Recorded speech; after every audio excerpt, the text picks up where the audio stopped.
మది చెప్పు మామా. Happy republic day. అసలు ఎందుకు జరుపుకోవాలి మామ రిపబ్లిక్ డే? ఒకసారి చెప్తావా?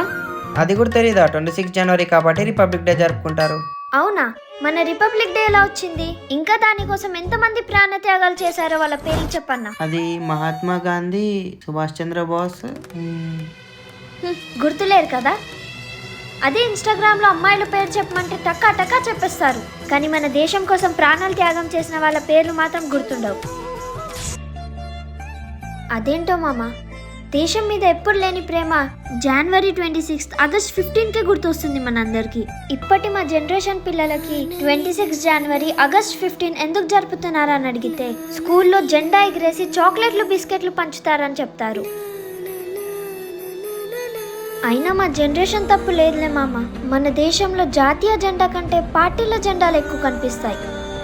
మన దేశంలో మన దేశ గొప్పతనం కంటే పార్టీల గొప్పతనాలు చెప్పుకునే వాళ్ళు ఎక్కువ మంది ఉన్నారు. అయినా రిపబ్లిక్ డే ఎందుకు సెలబ్రేట్ చేసుకుంటారో ఎవ్వరికీ తెలీదు.